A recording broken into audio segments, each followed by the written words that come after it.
1994. What's that smirk? But you weren't born yet, were you? Were you born? Oh my God. She's like. In 1994, I moved. I was 17 years old, and my first job that I got when I moved here was painting Borden, Axton's house. And I know probably not many people in this room know who Borden, Axton was, but that I do. That guy does. Borden, Axton is a co-writer of Heartbreak Hotel. And so she had this big, beautiful house out in Hendersonville, and I got hired to paint her house. And thank you. That is awesome, isn't it? So painting some bitch back then.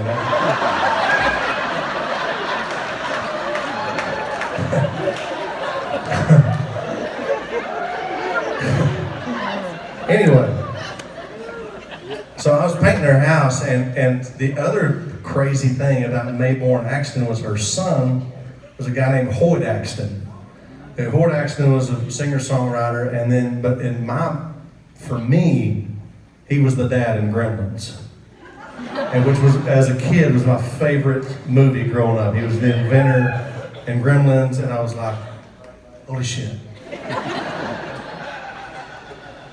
I was painting her house, getting ready for this family reunion she was going to have, and she wanted the place to look good.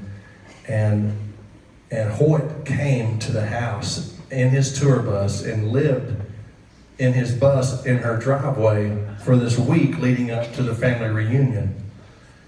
And because they couldn't get along, so he stayed on his bus and she stayed in the house. And I would sit out there, on my lunch breaks, literally sit on the steps of her house and eat, Burger King or a sandwich, whatever I had that day.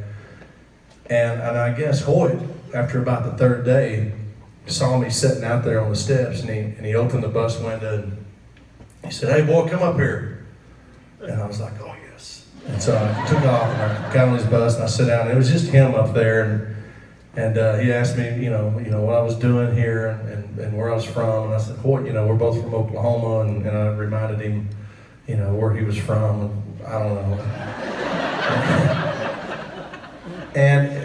And that day was my 18th birthday. That's why I remember that. And he was like, "Well, I'll be damned.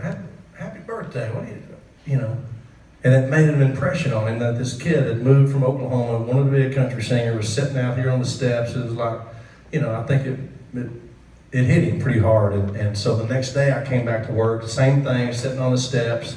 "Hey, boy, come up here." And so now I got my nerve up.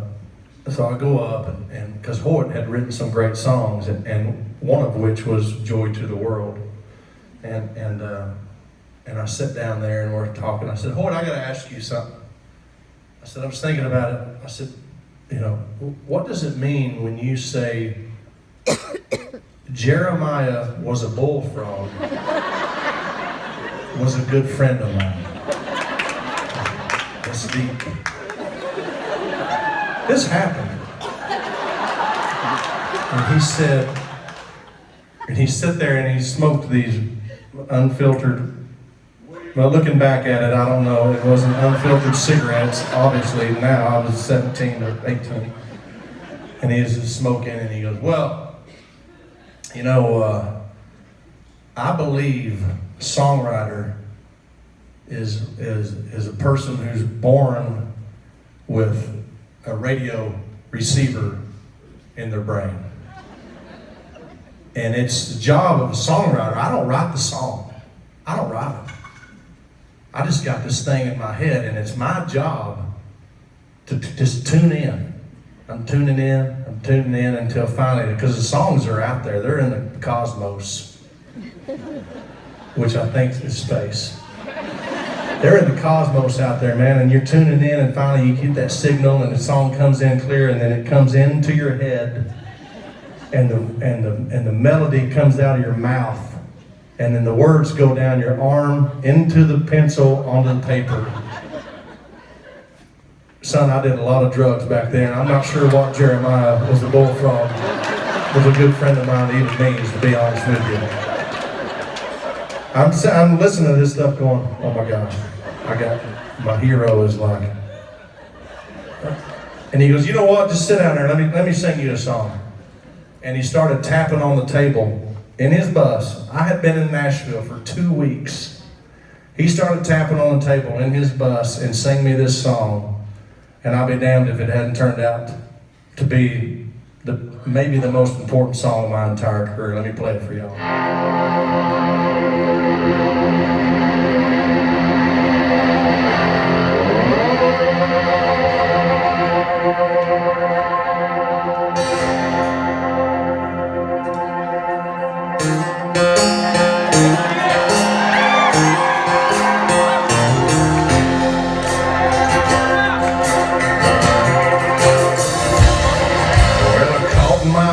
With another man, and it cost me 99 on a prison farm in Georgia, close to the Florida line. Well, I've been here for 2 long years. I finally made a woman a friend, so he sentenced me to a life of ease, taking care of old Red. He's a damnedest dog that I've ever seen.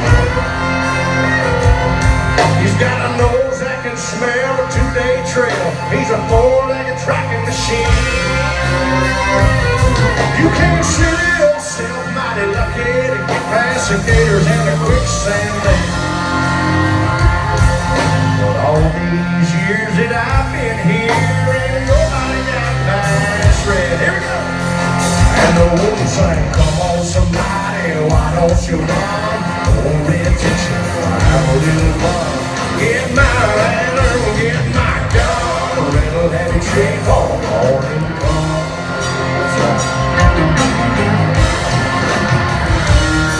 Well, I paid all the guard and slipped out a letter to my cousin up in Tennessee.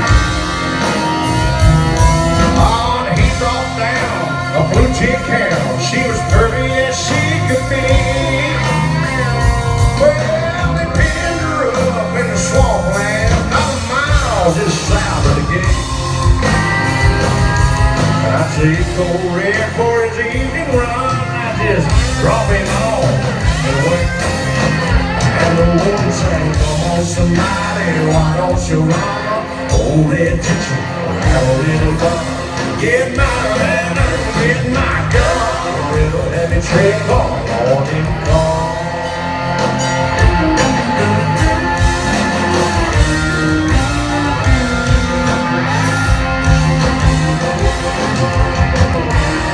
Now Red got real used to seeing this lady every night. And so I kept him away for 3 or 4 days and waited till the time got right. Well, I made my run with the evening sun, and I smiled when I heard her turn red out. I was headed north to Tennessee, and old Red was headed south. And the woman sang, come on somebody, why don't you run? Hold that attention, have a little fun. Get my lantern, get my gun, a little heavy trick on the morning come. Now there's red-haired blue ticks all in the south. Love got me in here, love got me out.